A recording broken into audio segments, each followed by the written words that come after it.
खबर में अब मैं आपको बताती हूं कि सीमा का कराची टिकट कटने वाला है। सीमा को पाकिस्तान जाना होगा। आप सही सुन रहे हैं, सीमा को डिपोर्ट किया जा सकता है, ये मैं आपको बता रही हूं। जांच रिपोर्ट के आधार पर यह फैसला होगा। जो इन्वेस्टिगेशन अभी चल रही है उसके बाद जब रिपोर्ट आएगी उसके बाद इसको लेकर के फैसला किया जाएगा। इसके बाद ये रिपोर्ट गृह विभाग को भेजी जाएगी और जो गृह विभाग है वो इसको आगे इन्वेस्टिगेट करेगा। फिर आगे का जो प्रोसेस है वो होगा। अब कहां से भेजा जाएगा? आपको याद है इकरा को कहां से भेजा गया था? इकरा को बागा बॉर्डर के जरिए भेजा गया था और इसीलिए कहा जा रहा है कि क्या सीमा को भी बागा बॉर्डर के जरिए ही भेजा जाएगा।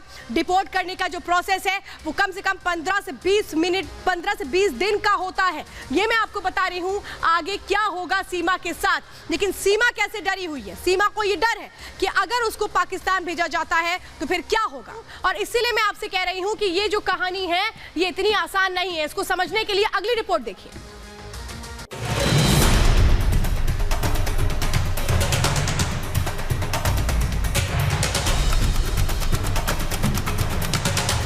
सीमा के सरहद पार वाले इश्क की कहानी में जो गुलाम दिख रहा है, कहीं वो पूरी कहानी का वजीर तो नहीं है। जो बेबस और लाचार दिख रहा है, कहीं वो इसी खेल का बाजीगर तो नहीं है। कहीं सचिन मीरा गुलाम की बिछाई बिसात का प्यादा तो नहीं है। अंदर की खबर में आज सीमा हैदर उर्फ मारिया खान के साथ सवाल उठाएंगे गुलाम हैदर की भूमिका पर। गुलाम हैदर की हर गलती से पर्दा उठाएंगे। सबसे पहले गुलाम हैदर के पिता अमीर जान की कराची के थाने में दी गई शिकायत देखिए। अब इस शिकायत में क्या लिखा है वो आपको समझा देते हैं। गुलाम का बीवी बच्चों से संपर्क नहीं हो रहा।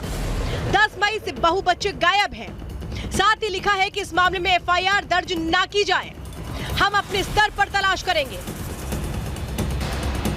जरा सोचिए, जिस परिवार के घर की बहू और 4 बच्चे लापता हो, भला वो शिकायत में ऐसे क्यों लिखेगा कि एफआईआर दर्ज ना की जाए। यही वो बात है जो गुलाम हैदर को संदेह के दायरे में लाती है। सवाल ये कि गुलाम हैदर एफआईआर क्यों नहीं कराना चाहता था। एफआईआर नहीं करानी थी तो थाने में शिकायत क्यों दी? क्या ये पाकिस्तान में सबूत गढ़ने की कोशिश थी? अब आपको गुलाम हैदर पर संदेह करने वाली दूसरी वजह बता देते हैं। ये बयान ध्यान से सुनिए। मार्च 9 में आए थे तो पहले दिन सचिन आके रूम बुक करवाया तो उन्होंने बोला कि दूसरे दिन मेरी बीवी भी आने वाली है। तो दूसरे दिन वो भी आई। तो वो लोग फिर 1 हफ्ते तक बैठे। बाद में 1 हफ्ते तक बैठने के बाद वो लोग चला गए। मतलब साफ है कि सीमा हैदर 9 मार्च को पाकिस्तान से नेपाल रवाना हुई थी। 17 मार्च को नेपाल से रवाना होकर 18 मार्च को फिर से कराची पहुंची। यानी कुल 220 घंटे से ज्यादा वो पाकिस्तान से बाहर रही। किसी से उसका संपर्क नहीं हो सका होगा। पाकिस्तान में भी उसके जाने की कोई खबर किसी के पास नहीं थी। ये भी बात अब गुलाम हैदर पर सवाल खड़े कर रही है। सवाल ये है कि जब सीमा हैदर पाकिस्तान के करीब 9 दिन तक बाहर थी तब उसने आखिर ऐसी शिकायत दर्ज क्यों नहीं कराई? क्या 220 घंटे तक उसने सीमा से संपर्क नहीं किया? जबकि गुलाम खुद कह चुका है कि वो दिन में 2 से 3 बार वीडियो कॉल पर सऊदी अरब से बात किया करता था। और अगर बात हुई थी तो क्या उसे ये पता नहीं था कि बच्चे सीमा के साथ नहीं है? गुलाम की भूमिका भी काफी संदिग्ध नजर आ रही है। कहीं ऐसा तो नहीं कि भारत में सीमा के पकड़े जाने पर गुलाम एक्टिव हो गया हो, सीमा के एक्टिव प्लान पर काम शुरू किया गया हो, मीडिया के सामने रोकर सीमा की कहानी को सच साबित करने की कोशिश की हो। मैं अभी भी आपसे मोहब्बत करता हूँ, बात सुनो प्लीज आ जाओ। मैं अभी भी आपसे मोहब्बत करता हूँ, बात सुनो प्लीज आ जाओ।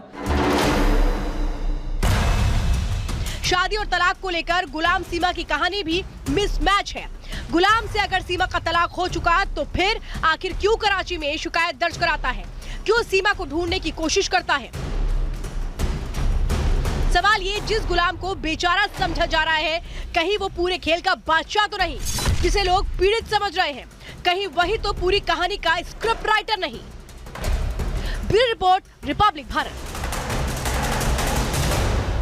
और आइए अब आपको बताते हैं 11 से 17 जुलाई के बीच सीमा हैदर को गूगल पर कितनी बार सर्च किया गया। ये देखिए, ये मैं इस वक्त आपको बता रही हूं, जो 11 जुलाई को सर्च किया गया 45,000 लोगों ने सर्च किया। यही ग्राफ 13 जुलाई को बढ़ता है, 80,000 पहुंच जाता है। 80,000 लोग गूगल पर क्या सर्च कर रहे थे? सीमा हैदर के बारे में, उसके घर के बारे में, उसकी पूरी जिंदगी के बारे में। 15 जुलाई को यही जो ग्राफ है ये बढ़ता है, 90,000 लोगों ने सीमा हैदर को सर्च किया गूगल पर, उसके बारे में, उसकी जन्मतिथि के बारे में जानकारी ली गई। 17 जुलाई को ये ग्राफ पीक पर आता है, 1 लाख पहुंच जाता है। 17 जुलाई वो दिन था जब एटीएस ने सचिन और सीमा को पूछताछ के लिए उनके घर से उठाया था। और ये वो ग्राफ बताता है कि लोग कितना जानना चाहते हैं सीमा हैदर और सचिन को लेकर के, उनकी जिंदगी को लेकर के।